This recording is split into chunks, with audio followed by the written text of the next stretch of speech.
नमस्कार दोस्तों, मैं अभिषेक कुमार स्वागत करता हूं आपका हिस्ट्री के इस सेशन में। तो आज हम क्लास 7 के हिस्ट्री का जो सेकंड चैप्टर है वो पढ़ेंगे, न्यू किंग्स एंड किंगडम्स। तो आइए इसके बारे में अधिक जानते हैं।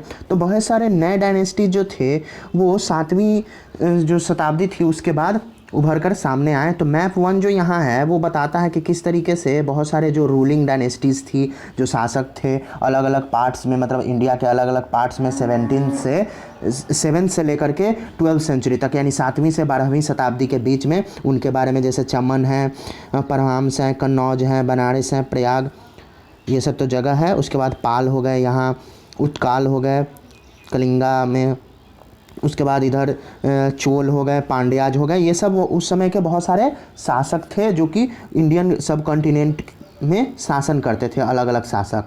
और किस तरीके से नए जो डायनेस्टीज़ थी, नए जो राज्य थे, उनका कैसे शुरुआत हुआ, मतलब कैसे इमर्जेंस हुआ। तो 7वीं शताब्दी में हुआ क्या कि बड़े बड़े जो लैंडलॉर्ड्स थे या फिर जो योद्धा थे वही मुखिया होते थे। कुछ जो क्षेत्र थे उनके, जो सब कॉन्टिनेंट्स के, मतलब हमारे इंडियन कॉन्टिनेंट्स के जो बड़े बड़े जो क्षेत्र थे, अलग अलग जो क्षेत्र थे, उनके मुखिया होते थे। तो वहाँ के कौन, तो जमींदार और जो योद्धा होते थे वो।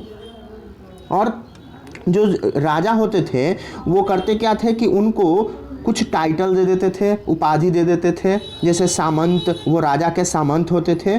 और वो करते क्या थे कि उनको गिफ्ट दिया जाता था फॉर देयर किंग्स, मतलब किंग्स के लिए वो गिफ्ट देते थे। ओवरलॉर्ड्स, मतलब जो उनसे बड़े जो मालिक होते थे उनको। और वो कहाँ मिलता था उनको, तो कोर्ट्स में, मतलब जो राजा का दरबार होता था। और उनको मिलिट्री सपोर्ट भी प्रोवाइड कराया जाता था। किनको, तो बड़े बड़े ज़मींदारों को, जो योद्धा होते थे उनको, कि आप इस एरिया पर कंट्रोल कीजिए और जो भी यहाँ से जो धन वगैरह इकट्ठा होता है, आपको जो मिलता है वो मुझे दीजिएगा। उसके बाद जैसे जैसे सामंत ने पावर उनको गेन किया, सामंत ने, तो वो डिक्लेयर करने लगे खुद को महासामंत और महामंडेश्वर। वो खुद को बोलना शुरू कर दिए। और बहुत सारे जो सर्कल्स थे, मतलब उस समय का जो रीजन था वो बढ़ते गया। कभी कभी क्या होता था कि जो भी जमींदार होते थे उस समय के, वो अपने आप को इंडिपेंडेंस घोषित कर देते थे, यानी अब राजा के अधीन में नहीं रहना है। इस तरीके का एक एग्जाम्पल है कि राष्ट्रकूट जो दक्कन में था, वो शुरू में क्या था कि चालुक्य जो वंश था कर्नाटक का, उसका सबऑर्डिनेट था, मतलब उसके अंतर्गत था। लेकिन मध्य 8वीं शताब्दी में उसने किया क्या, यानी दंती दुर्ग राष्ट्रकूट का जो मुखिया था, जिसका नाम था दंती दुर्ग, उसने चालुक्य का शासन को ओवरथ्रू कर दिया। बोला कि अब चालुक्य के अंदर नहीं रहना है, अब मैं अपना खुद शासन करूँगा इस एरिया में। और उसने रिचुअल्स, यानी कि पूजा पाठ करवाया, किससे, तो ब्राह्मण से, जिसका नाम था हरियंग ग्रंभा। और जब ये रिचुअल्स परफॉर्म किया गया किनके द्वारा, तो ब्राह्मण की मदद के द्वारा, तो ऐसा कहा गया कि उसका रीबर्थ हुआ है, यानी उसका जो सेक्रीफाइस था उसके बाद उसका पुनर्जन्म हुआ है। और वो क्षत्रिय कहलाने जाने लगा। पहले वो क्षत्रिय नहीं था जन्म से, लेकिन बाद में वो क्षत्रिय कहलाने लगा। क्यों, तो जो ब्राह्मण पूजा कराए थे उसके बाद वो अपने आप को क्षत्रिय में बदल लिया। तो दूसरा और केस है कि जो भी पुरुष होते थे किसी भी फैमिली के, जिनको कि मिलिट्री स्किल जिनके पास होता था, जो राजा के पास क्या करते थे कि आर्मी में होते थे, मिलिट्री में होते थे। जैसे एग्जाम्पल अगर देखा जाए तो कदम्बा, मयूर शर्मन और गुर्जरा, प्राथिहारा, हरिचंद्र, ये जो थे वो ब्राह्मण थे। ये जो दोनों थे वो ब्राह्मण थे, लेकिन इन्होंने अपना ट्रेडिशनल प्रोफेशन को छोड़ करके हथियार उठा लिया था। और सक्सेसफुली इन्होंने सफलतापूर्वक क्या किया कि कर्नाटक और राजस्थान में अपना राज्य जमाया, यानी ये भी ब्राह्मण से चेंज होकर के क्या हो गए थे, क्षत्रिय। अब उस समय का क्या एडमिनिस्ट्रेशन था उस किंगडम का, मतलब किस तरीके से शासन होता था। तो बहुत सारे नए राजा जो थे वो अपने साथ बहुत सारा टाइटल लेकर आए, यानी खुद को उन्होंने बहुत सारी उपाधि दे दी थी खुद को। जैसे महाराजा अधिराज कहा, खुद को कहते थे त्रिभुवन चक्रवर्ती, खुद को वो लोग राजा अपने आप को कहते थे। जैसे कि त्रिभुवन चक्रवर्ती मतलब 3 वर्ल्ड का वो शासक थे, 3 वर्ल्ड का मालिक। और महाराजा धीराज मतलब बहुत महान राजा, वो राजाओं का भी राजा। तो इस तरीके से बहुत सारे क्लेम्स, बहुत सारे दावे किए जाते हैं। और इनको कैसे पता चल, और ये लोग करते क्या थे कि अपने पावर को शेयर करते थे किनके बीच, तो उनके जो सामंत थे और जो भी एसोसिएशन था, संगठन था, किसानों का संगठन था, जो व्यापारियों का संगठन था, जो ब्राह्मणों का संगठन था, उनको भी कुछ उनके जो एरिया था, जो क्षेत्र था, उसके लिए उनको कुछ पावर दिया जाता था कि आप यहाँ पे कंट्रोल कीजिए ताकि राजा का जो शासन है वो अच्छे से चल पाए। तो इन क्षेत्रों में जो रिसोर्स था वो कहाँ से आता था, स्रोत, तो जो प्रोड्यूस होता था वहाँ पे पीजेंट्स के द्वारा, यानी जो किसान थे वो क्या प्रोड्यूस करते थे, वहाँ से उनको रिसोर्स मिलता था। जो मवेशी पालन करने वाले, गाय भैंस वगैरह पालन करने वाले थे, उनसे, जो आर्टिसियन कलाकार थे, उनसे बहुत सारी चीज़ें मिलती थी। तो कैसे, तो वो जो भी प्रोड्यूस करते थे, जो भी अपना उत्पादन करते थे, उनमें से कुछ भाग उनको देना पड़ता था, किसको, तो राजा को, या फिर राजा के जो सामंत थे उनको देना पड़ता था। कभी कभी होता क्या था कि राजा उनसे रेंट भी लेते थे, कर्ज भी लेते थे कि आप जिस ज़मीन पर खेती कर रहे हो वो ज़मीन मेरा है, तो उसके लिए आपको कर्ज देना है। और जो ट्रेडर्स होते थे, जो व्यापारी, उनको भी रेवेन्यू देना पड़ता था, यानी टैक्स वगैरह उनको भी देना पड़ता था। तो 400 टैक्स थे उस ज़माने में। तो ये जो स्रोत हैं, यानी कि यही जो स्रोत हैं वो राजा के एस्टेब्लिशमेंट, यानी राजा किस तरीके से स्थापित रहेगा, उसको स्थापित रहने के लिए पैसे चाहिए, तो पैसे यहीं से राजा को मिलते थे। और इससे राजा करते क्या थे खास करके, तो वो मंदिरों का निर्माण कराते थे, किला बनाते थे, युद्ध लड़ते थे, तो उनमें जो पैसे खर्च होते थे इन्हीं से मिलता था, जो धन होता था।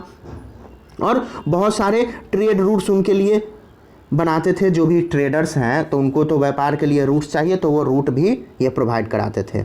और जो भी टैक्स कलेक्ट होता था, वो टैक्स कलेक्ट करने वाले वैसे लोग होते थे जिनका कि फैमिली पर बहुत ही इन्फ्लुएंस, मतलब उनके फैमिली को गिने माने जो परिवार के जो लोग रहते थे वही करते थे। और उनका जो पोजीशन था वो हेरिडेटरी था, यानी कि वंशानुगत, यानी उसी वंश के जो लोग हैं वही टैक्स कलेक्शन का कार्य करेंगे, जिनका कि उस एरिया में वर्चस्व होता था। और ये सच है कि आर्मी भी इस तरीके से करती थी। और बहुत सारे केसेस में जो उनके क्लोज रिलेटिव्स होते थे, जो राजा के क्लोज रिलेटिव्स, जो वही इन पोजीशन पर आते थे, यानी टैक्स कलेक्ट करने के। अब प्रीहस्ती और लैंड ग्रांट्स, कैसे जो ज़मीन थे वो किनको दिए गए थे, तो प्रीहस्ती जो है वो डिटेल में बताता है, जो कि वास्तव में सही नहीं है। वो क्या कहता है कि किस तरीके से जो रूलर्स थे वो अपने आप को क्या बताते थे, तो विक्टोरियस वॉरियर्स। जैसे एग्जाम्पल अगर देखा जाए तो वो करते क्या थे, तो उनको शिक्षा दिया जाता था किनके द्वारा, तो ब्राह्मण, जो कि ओरिजिनली करते क्या थे, किसी किसी समय उनको किस तरीके से शासन करना है उसमें मदद करते थे। और उसके बदले में राजा उन ब्राह्मण को ज़मीन देते थे। और ये कहाँ से पता चलता है कि ब्राह्मण को ज़मीन दिया जाता था, तो कॉपर प्लेट में रिकॉर्ड है, जब भी उनको ज़मीन दिया जाता था तो उसका कागज़ तो पहले होता नहीं था, तो कॉपर यानी तांबा का एक प्लेट जैसा होता था, एक पत्ती जैसा, और उस पर लिखा हुआ रहता था कि हाँ ये ज़मीन आपका है। और ये दिया जाता था किनको, तो ब्राह्मण को। तो 12वीं सेंचुरी में एक लंबा संस्कृत पोयम है जिसमें कि राजा का इतिहास को बताया गया है कि एक राजा था जो कश्मीर में शासन करता था। और इसको लिखा गया है एक ऑथर, मतलब जो इसके लेखक हैं उनका नाम है कल्हाना। उन्होंने बहुत सारे सोर्स का यूज किया है और इस कविता को लिखा है, जिसमें कि इंस्क्रिप्शन भी शामिल है, यानी कि जो शिलालेख रहता है, जो बहुत सारे डॉक्यूमेंट्स हैं, जो गवाह जो लोग थे उनसे, और इन सब से, और जो अर्लियर हिस्ट्री से, जो पुरानी जो इतिहास थी, उन सब से रिलेटेड इन्होंने लिखा है अपने कविता के बारे में। और राइटर्स जो थे प्रीहस्ती के राइटर थे, जो कि रूलर्स के बारे में बहुत ही क्रिटिकल थे, उनके पॉलिसीज़ के बारे में ही। अब जो वारफेयर होता था, जो युद्ध होता था, वहाँ के लिए पैसे कैसे आते थे, तो आप ये नोटिस करोगे कि हर एक जो रूलिंग डायनेस्टी था वो कुछ खास क्षेत्र में ही था, और उसी समय उनका कंट्रोल वो कोशिश करते रहते थे कि जो अगल बगल का जो एरिया है उस पर भी उनका कंट्रोल हो। एक पार्टिकुलरली प्राइज्ड एरिया जो था, जिसको कि कन्नौज का शहर कहा जाता है, जो कि गंगा के घाटी में था, तो शतकों से जो रूलर्स थे यानी कि गुर्जर प्रतिहार के, राष्ट्रकूट के और पाल डायनेस्टी के, ये हमेशा वहाँ लड़ाई करते रहते थे कन्नौज पे अपने शासन के लिए, क्योंकि अब 3 पार्टी जो थी तो इस कारण से जो युद्ध था वहाँ होने वाला वो बहुत लंबे समय तक चला। और हिस्टोरियन इस बात को डिस्क्राइब करते हैं कैसे, तो वो जो युद्ध को डिस्क्राइब करते हैं कि ट्रिपराइट स्ट्रगल के रूप में। और हम लोग इसको देखेंगे आगे चल करके आगे के एक्सरसाइज में। तो रूलर जो वहाँ के जो थे वो कोशिश करते थे कि उनका जो पावर है, उनका जो रिसोर्स है वो बढ़े, तो वो इसलिए करते क्या थे कि बड़े बड़े मंदिरों का निर्माण कराते थे। इसलिए जो दूसरे जो किंगडम्स होते थे वो खास करके अटैक कहाँ करते थे, टारगेट कहाँ करते थे, तो मंदिरों को ही। और कभी कभी मंदिरें जो होती थी वो एक्सट्रीमली रिच होती थी, बहुत सारे वहाँ पे पैसा वगैरह होता था, तो इस कारण से वो मंदिर को ही लूट लेते थे। और इसका बेस्ट जो नोन एग्जाम्पल है वो शासक है सुल्तान मोहम्मद ऑफ गजनी, यानी मोहम्मद गजनी का जो सुल्तान था अफगानिस्तान का, उसने मंदिरों पर ही सबसे ज़्यादा आक्रमण किया था। उसने रूल किया था भारत में 997 से लेकर के 1030 तक, और उसने अपना कंट्रोल मध्य एशिया में फैला लिया था, ईरान में, उसके बाद हमारे देश के जो उत्तरी पश्चिमी भाग है वहाँ पे। और उसने क्या किया कि हमारे जो सब कंटिनेंट यानी हमारा जो इंडिया है वहाँ प्रत्येक साल वो टारगेट किया था, कहाँ तो कहाँ किस जगह को लूटता था, तो जो धनी मंदिर होते थे, क्योंकि वो था धनी मंदिर को टारगेट करता था, जिसमें कि सोमनाथ जो गुजरात का मंदिर है वो भी उसका टारगेट में शामिल था। और वहाँ भी उसने बहुत सारे लूट मचाई थी, बहुत सारे धन वहाँ से लूट लिए थे। बहुत सारे जो धन थे मोहम्मद गजनी ने क्या किया था कि वो ले गया था अपने देश में और अपनी राजधानी गजनी को बनाया था। सुल्तान मोहम्मद जो थे वो इंटरेस्टेड थे किस में, तो वो ऐसे लोगों को खोजते रहते थे जिनको कि वो हरा सकते हैं। और उनका जो एक स्कॉलर था उनके साथ जो रहता था, बहुत ही विद्वान था, अल बिरौनी, उसने हमारे भारत के बारे में लिखा है अरबिक में, और जिसको कि जाना जाता है किताबुल हिंद के नाम से। वो भी इम्पॉर्टेंट सोर्स रहा है हिस्टोरियन के, यानी जो इतिहासकार रहे हैं उनको वहाँ से भी बहुत अच्छा जानकारी प्राप्त हुआ है इतिहास के बारे में। और उसने ये लिखा कैसे था किताबुल हिंद, तो यहाँ के जो संस्कृत स्कॉलर्स थे उनके मदद से। दूसरे जो राजा थे वो करते क्या थे, वो भी युद्ध करते थे, जिसमें कि शामिल थे चमन्नाज, जिनको कि बाद में जाकर के चौहान के नाम से जाना जाने लगा, क्योंकि रूल्ड किए थे बहुत सारे जो क्षेत्र थे दिल्ली और अजमेर के आसपास वहाँ। और वो भी कोशिश करते रहते थे कि किसी तरीके से अपना जो शासन है, अपना जो क्षेत्र है उसको बढ़ाया जाए। तो वेस्ट और ईस्ट में यानी कि पश्चिम और पूर्व में वो अपना शासन बढ़ाने का कोशिश करते थे। लेकिन गुजरात में जो चालुक्य थे उन्होंने उनका विरोध किया, और पश्चिमी उत्तर प्रदेश में गंधवाल ने भी उनका विरोध किया था। और सबसे अच्छे जाने वाले जो चमन्नाज रूलर्स थे, शासक, वो पृथ्वीराज तृतीय थे, जो कि 1168 से लेकर के 1192 तक शासन किए थे। और उनको हराया कौन था, तो अफगान का रूलर सुल्तान मोहम्मद गौरी 1191 में वो हार गया था इनसे। लेकिन बाद में अगले साल ही 1192 में उसने पृथ्वीराज चौहान को हरा दिया था। अब चोल का देखते हैं, तो उरियारपुर से तंजौर तक चोल डायनेस्टी कैसे फैला, तो किस तरीके से चोल का जो शासन था, उसका जो शक्ति था वो बढ़ा। तो एक माइनर चीफली फैमिली जिसको कि जाना जाता है मुत्रियार के नाम से, वो वहाँ पे क्या था कि कावेरी जो डेल्टा था वहाँ पे वो पावर में था, मतलब वहाँ उसका शासन था। और जो भी पल्लव किंग थे कांचीपुरम के, उनका वो सबऑर्डिनेट था, मतलब वो उस जगह का देखभाल करते थे। लेकिन वहाँ का शासन किसको दे दिया गया था, तो मुर्तियार को। उसके बाद विजयालय जो कि बिलोंग करता था, वहाँ का जो चीफ फैमिली होता था चोल का, जो उरियारपुर से उनका जो घर होता था उसको विजयालय कहा जाता था। उन्होंने कैप्चर कर लिया मुतियारपुर का जो डेल्टा था मुतियार का, उसको कब, तो 9th सेंचुरी के मध्य में। और उसने बनाया एक शहर तंजौर, और मंदिर बनाई एक भगवान जो देवी थी नसम भसुदिनी का, वहाँ पे मंदिर उसने बनवाया। अब जो उसके बाद विजयालय का जो सक्सेसर था, मतलब अब विजयालय पर किसका शासन होगा, तो उसने किया क्या कि जो सक्सेसर था विजयालय का, उसने आसपास के जो क्षेत्र थे उन पर कब्जा किया और उसने अपने साम्राज्य को और बड़ा किया और शक्ति को भी बढ़ाया। पांड्यन और पल्लवन जो क्षेत्र थे साउथ और नॉर्थ में, वो भी अब उसके जो क्षेत्र थे उसके भाग बन गए थे, उसके किंगडम्स के। राजा प्रथम जो थे वो बहुत ही शक्तिशाली चोल शासक माने जाते हैं और वो 985 ईस्वी में राजा बने थे और अपने क्षेत्र को उन्होंने बहुत दूर तक फैलाया था। उन्होंने क्या किया कि अपना जो शासन प्रणाली था उसको फिर से संगठित किया था।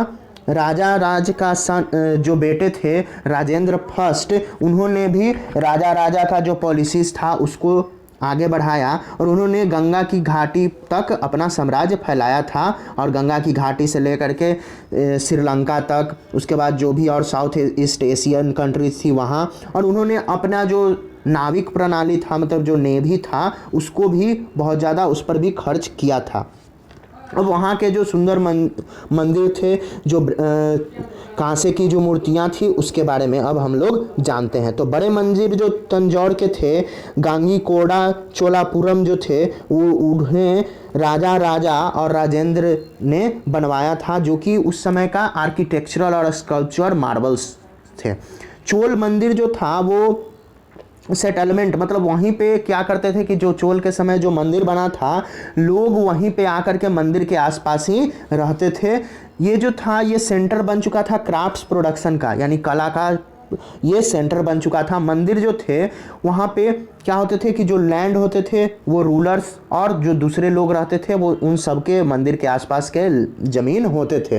वो क्या करते थे कि इस लैंड का प्रोड्यूस करके और वहाँ मेंटेन करते थे स्पेशलिस्ट, जो कि खास करके अधिकतर वो लोग रहते थे मंदिर के आसपास जो मंदिर में काम करते थे या मंदिर के नज़दीक वो लोग रहते थे, जैसे कि पुजारी हो गए, माला बनाने वाले हो गए, जो रसोइया हो गए, जो साफ़ सफाई करने वाले, म्यूजिशियन, डांसर, ये सब। और दूसरे शब्दों में कहा जाए तो मंदिर केवल पूजा का स्थान नहीं था बल्कि वो हब हो चुका था वहाँ के आर्थिक, सामाजिक और कल्चरल लाइफ का।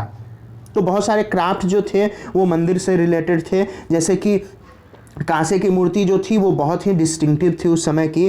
तो चोल के समय का जो कांसे का जो मूर्ति है वो संसार का सबसे बहुत ही अच्छा फाइनेस्ट क्राफ्ट कहा जा सकता है। जबकि जो दूसरे और जो इमेज थे वो किनके, तो देवी देवताओं के बनाए जाते थे और कभी कभी उनके जो पुजारी होते थे उनके भी मूर्तियाँ बनती थी। अब उस समय कैसा कृषि था और कैसा सिंचाई प्रणाली था, तो बहुत सारे अचीवमेंट्स जो चोल ने प्राप्त किया था। उन्होंने कृषि के क्षेत्र में भी बहुत सारा विकास किया था।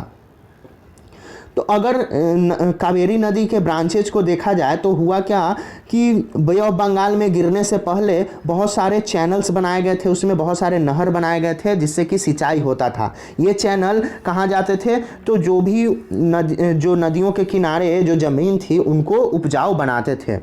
इनसे जाने वाला, इन नहरों से जाने वाला जो पानी था वो ज़रूरी था कृषि को, जो कृषि के क्षेत्र थे उनको मॉइस्चर प्रोवाइड कराता था, नमी प्रोवाइड कराता था, जिसके कारण वहाँ जो चावल का खेती बहुत अच्छे स्तर पर होता था। जबकि कृषि जो था वो बहुत पहले ही फैल चुका था तमिलनाडु के बहुत सारे भाग में।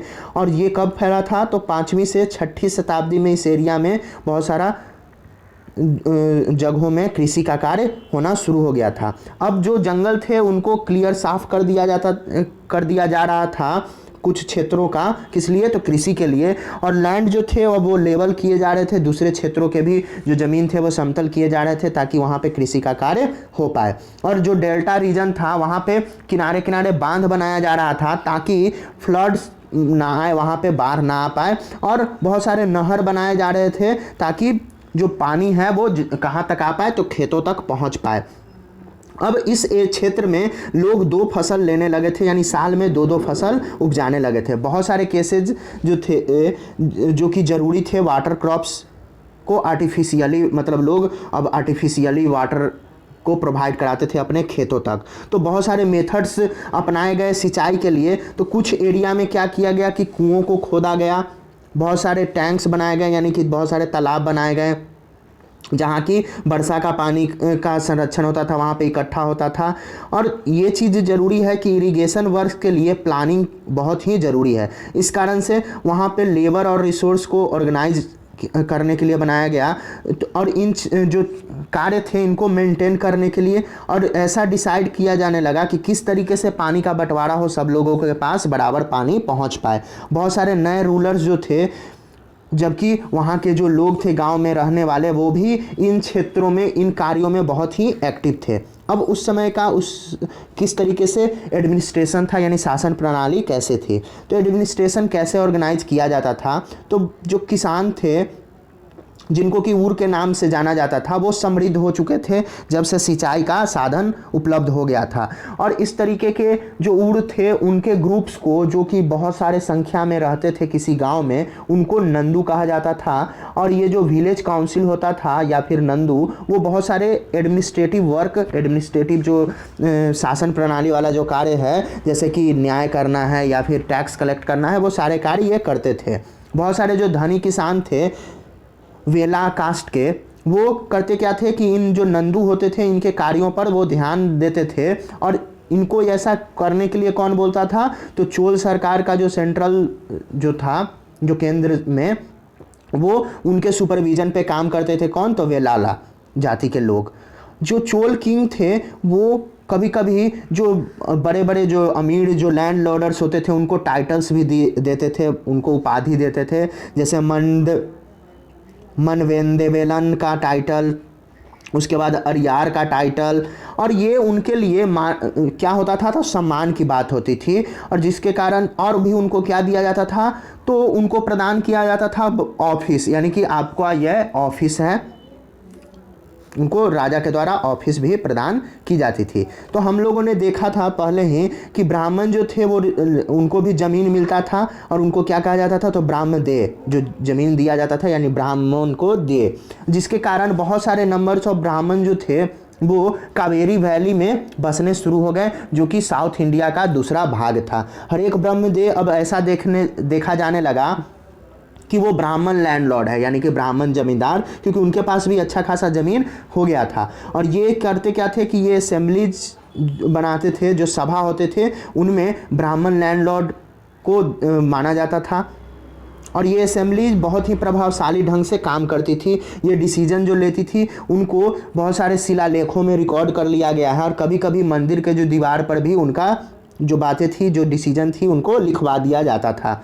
और जो ट्रेडर्स के एसोसिएशन होते थे, जो व्यापारियों के संगठन, उनको नागाराम्स के नाम से जाना जाता था। और वो भी कभी कभी शासन का जो कार्य था वो शहरों में करते थे। अब उत्तर मीरूर, जो कि चिंगलपुट डिस्ट्रिक्ट तमिलनाडु में है, वहाँ के जो शिलालेख है उससे हमें ये जानकारी मिलती है, जो कि सभा किस तरीके से ऑर्गेनाइज होता था उसके बारे में उसमें बताया गया है। सभा में सेपरेट कमिटीज होती थी, अलग अलग जो कमिटीज होती थी, जो कि अलग अलग कार्यों के लिए रहती थी, जैसे कि सिंचाई काम के लिए दूसरे संगठन, गार्डन्स को देखने के लिए दूसरे, मंदिरों को देखने के लिए दूसरे।